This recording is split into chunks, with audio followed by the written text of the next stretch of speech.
Lebih lengkap untuk mengulas makna pernyataan Jokowi soal Presiden boleh memihak dan berkampanye asal tak gunakan fasilitas negara, kita bahas bersama Sekjen Projo Handoko dan pengamat hukum tata negara STH Indonesia Jentera, Bivitri Susanti. Selamat petang, Mbak Bivi, Pak Handoko.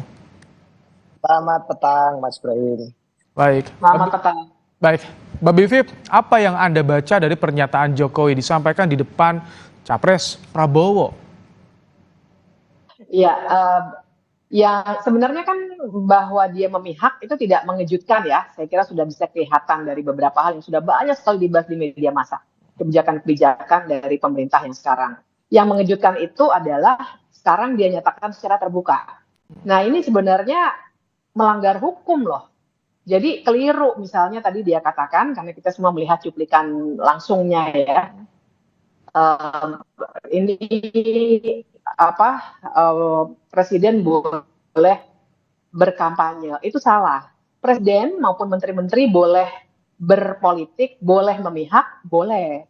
Tentu saja ya, namanya juga mereka semua kan makhluk politik, nggak bisa dihalangi juga. Tapi berkampanye dan menyatakan dukungan secara nyata itu tidak boleh. Di mana tuh aturan mainnya? Saya yakin Pak Jokowi pasti kalau ditanya pasalnya akan mengacu ke pasal 282 Undang-Undang Pemilu. Katanya boleh kalau tidak pakai fasilitas negara.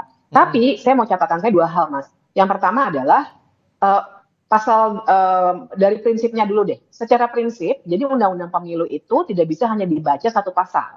Undang-Undang Pemilu itu kita mesti baca ada pasal 280, 281, terus 301 sampai 307. Intinya adalah dia mengatur secara terang bahwa tidak boleh ada perilaku dari presiden dan semua pejabat negara lainnya untuk memihak salah satu kandidat. Tapi yang kedua, saya juga ingin mendebat bahwa kalau dikatakan asal tidak pakai fasilitas negara, itu ukurannya apa?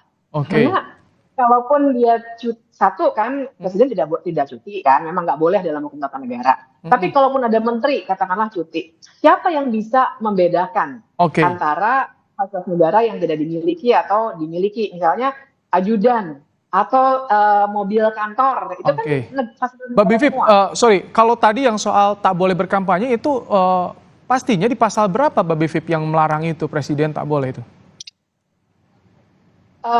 Jadi gini, secara prinsip saya agak kesulitan, saya menolak untuk kita berdebatnya di level pasal, Mas. Karena kita juga paham pasal itu kan yang bikin politisi. Jadi Undang-Undang 7 2017 tentang pemilu itu banyak ketentuan yang saling tabrakan. Jadi memang ada tuh 282 bilang presiden dan lain sebagainya boleh saja ikut serta, jadi bukan penyelenggara ya, ikut serta dalam sebuah kampanye sepanjang dia tidak menggunakan fasilitas negara. Jadi konstruksi hukumnya itu ada yang dia bukan penyelenggara tapi dia ikut kampanye, itu pasal 282. Nah terus tapi ada prinsipnya pasal 280, 281, terus tadi ya 301, 307, itu prinsipnya sebenarnya Undang-Undang Pemilu mengandung prinsip bahwa nggak boleh ada cawe-cawe, apalagi dari presiden gitu. Itu kan logika dasar dalam berdemokrasi. Jadi kalau kita berdebat pasal, ya pasti akan nggak boleh aja sih, tapi tetap hukum akan menang. Tapi buat saya jadi mengarah ke ada dugaan pelanggaran di sini ya, ada dugaan pelanggaran arahnya ke sana ya, Mbak Bivi ya? Iya, ada pelanggaran itu dan itu termasuk perbuatan tercela ya. Saya, gitu. Pak Handoko, bagaimana tanggapan Anda soal pernyataan Jokowi ini ada dugaan mengarah kepada pelanggaran pemilu, Pak Handoko? Ya kalau dari saya sampaikan bahwa ya apa yang diungkapkan oleh Presiden tadi memang benar. Jadi Undang-Undang Pemilu memang tidak melarang, bahkan di pasal 299 itu jelas. Presiden dan Wakil Presiden mempunyai hak melaksanakan kampanye. Dari tadi dan seterusnya itu asalkan tidak menggunakan fasilitas negara. Memang ada di Undang-Undang Pemilu yang pejabat-pejabat negara itu tidak boleh melakukan atau terlibat dalam tim kampanye misalnya. Dan itu rinci disebutkan.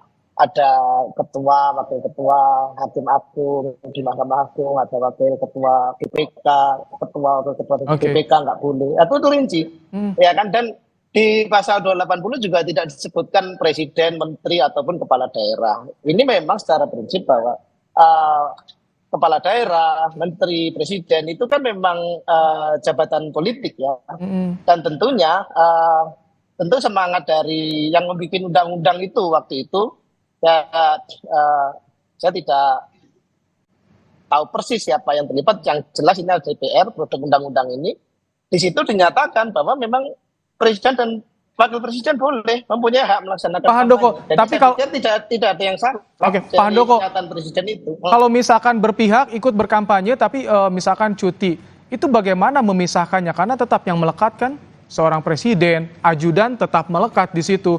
Bagaimana untuk memisahkannya? Kalau ini murni kampanye, Nah, ini murni keberpihakan, Pak Handoko.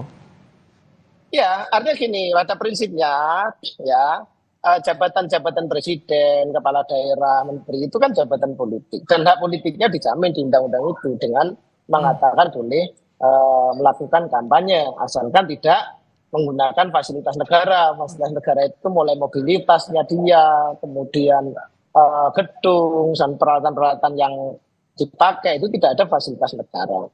Nah, perkara kemudian bagaimana membedakan ya itu kan sudah clear diatur bahwa boleh melakukan cuti yang itu sifatnya harian, semuanya boleh. Jadi saya pikir tidak ada yang perlu diributkan dari pernyataan presiden karena memang undang-undangnya menyatakan begitu.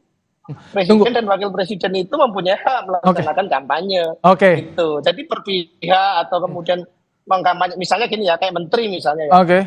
Misalnya ada menteri yang ketua partai, ya pasti harus boleh kampanye dong. Masa nggak boleh kampanye? Nah ini, gitu loh. ini Masa agak berpihak. tadi di liputan kita dan sebelumnya ketika Menko Perekonomian Erlangga bilang soal bansos terima kasih pada Jokowi, ini kan tentu ada pengaruh juga yang bisa dibaca oleh publik soal keberpihakan. Bagaimana Anda melihat implikasi dari pernyataan Jokowi ini nanti ke depan, Mbak Bivip?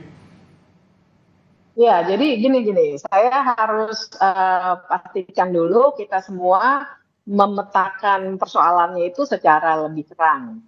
Jadi pertama, kita harus bedakan dulu antara berpolitik dengan berkampanye. Kalau berpolitik, ya pasti saya juga sebenarnya di kepala saya mungkin udah ada pilihan nih mau milih siapa. Itu namanya berpolitik, nggak boleh ada yang menghalangi itu. Tapi berkampanye itu lain soal. Nah, jadi yang kita persoalkan adalah Pak Jokowi jelas bilangnya berkampanye. Nah itu tidak boleh. Itu satu, itu dulu ya. Jadi kita bedakan di situ. Antara berpolitik dengan kampanye dan prinsipnya. Tapi yang kedua, Mas, saya juga ingin bilang, konstruksi hukum Undang-Undang 7 2017 tentang pemilu itu ada 3. Pertama adalah ketidakbolehan membuat kebijakan-kebijakan yang menguntungkan kandidat tertentu. Yang kedua adalah kalau dia ikut kampanye, tapi bukan sebagai penyelenggara. Dan yang ketiga adalah dia aktif sebagai penyelenggara kampanye. Nah, jadi dalam 3 konstruksi hukum itu semuanya dibatasi dengan soal fasilitas tadi. Tapi, nah pertanyaan kritisnya adalah fasilitas itu persis sekali yang tadi Mas Ibrahim tanyakan. Mana bisa kita membedakan kalau misalnya presiden lagi ngomong sesuatu, ajudannya nggak ada di sampingnya. Ajudan itu dibayar pakai APBN, gitu ya. Jadi fasilitas negara itu kita bisa perdebatkan lagi. Mungkin dia nggak pakai gedung kepresidenan, tapi dia semua yang melekat pada diri seorang presiden dan menteri itu sebenarnya ada fasilitas negaranya. Makanya sebenarnya kita pegangannya harus prinsip. Kalau berantem di soal pasal, ya kita bisa aja. Saya tetap merasa yakin dengan standpoint saya, tapi tetap secara prinsip itu yang menyebabkan di hampir semua negara demokratis memang dibatasi. Dia boleh memihak karena memang ya politik. Kalau berkampanye nanti implikasinya bagaimana? Karena kan saat ini soal ASN netralitas ini digaungkan, ditegaskan, Mbak Bivip. Betul, persis. Itu pertanyaan yang pas sekali. Karena kalau berkampanye kita juga jangan lupa, wewenang presiden ataupun menteri itu juga menghasilkan pengaruh atau instruksi, apalagi dalam masyarakat feodalistik seperti di Indonesia. Jadi kalau misalnya orang-orang yang memegang jabatan seperti presiden maupun menteri bilang pilih si X begitu, maka itu akan menjadi seperti perintah bagi bawahannya. Itu juga yang membuat biasanya dibatasi betul. Kalaupun tidak dalam pasal, secara etik kalau kita perhatikan Presiden Amerika Serikat misalnya, pasti Obama mendukung Biden sama-sama partainya. Nggak mungkin dia milih Trump. Tapi dia tidak nyatakan itu. Baru ketika dia sudah menjadi former president, dia nyatakan itu karena memang tidak diperbolehkan secara etis. Baik. Pak Handoko, kalau menurut Anda ini bagaimana? Kan banyak calon ini dari pejabat juga. Kita Apakah harus mesti dicabut atau cuti atau bagaimana agar tidak gunakan fasilitas negara seperti yang tadi disinggung? Oke, saya ulang lagi ya. Jadi ya yang disebutkan di pasal 299 itu bukan sekedar hak politik, tapi di situ presiden dan wakil presiden mempunyai hak melaksanakan kampanye. Ya, itu punya hak. Ini hak ya, artinya kita harus lihat. Tetapi apakah kemudian nanti hak itu dipakai atau tidak, tentu soal lain. Tapi bahwa yang disampaikan Presiden Jokowi adalah presiden itu boleh loh kampanye, boleh loh, memang boleh gitu. Tapi memang kemudian yang penting tidak menggunakan fasilitas negara. Kalau menteri yang Dan ikut juga kompetisinya bagaimana Pak Handoko? sama kan saya bilang tadi, presiden, menteri, kemudian kepala daerah itu jabatan politis, Mas. Jangan kemudian disamakan dengan namanya aparatur sipil negara. Itu Oke. beda. Itu memang ada netralitas yang diatur juga di undang-undang itu kan tadi disebut. Kalau tadi kan Siapa saja itu rinci. Pak Handoko tadi kan disinggung soal Ya. adanya wewenang yang Apalagi berkaitan kalau dengan kemudian pengaruh, itu bagaimana Pak Handoko? Wewenang yang berkaitan dengan pengaruh jabatan. Ya, oke, kita itu sangat mungkin ya, karena orang kadang-kadang susah membedakan sosok dengan jabatannya, ya kan? Tetapi yang saya mau sampaikan di sini bahwa konteksnya Pak Jokowi mengatakan bahwa presiden itu boleh, dan itu boleh secara undang-undang. Bahwa nanti kemudian kita akan melihat ada implikasi-implikasi yang mungkin dirasa ke sana kemari. Ya silakan nanti undang-undangnya dirubah, dan itu bukan Oke. waktu yang tepat kita bicara soal itu. Yang penting sekarang undang-undangnya adalah dibolehkan, sehingga kemudian misalnya Pak Jokowi 2019 jadi capres, ya kan, dia kan presiden, ya dia kampanye untuk dirinya sendiri, ya boleh juga, ya kan. Terus kemudian sekarang menteri Pak Mahfud MD misalnya jadi calon wakil. Tapi yang kita tunggu komitmen jelas ya, tak gunakan fasilitas negara, itu yang selama tertuang di undang-undang. Oke, kita tunggu ya. Tidak menggunakan fasilitas negara. Dan komitmen ASN tentunya agar tidak terpengaruh ya dengan apapun keberpihakan dari presiden. Betul. Baik, kami tangkap. Mereka yang nggak boleh ya jangan kemudian melakukan itu. Kami tangkap, Pak Handoko. Saya mau tambahkan satu lagi. Sedikit ya, karena durasi kita terbatas juga. Sedikit ya. Misalnya Cak Imin tadi bilang soal wasit ya.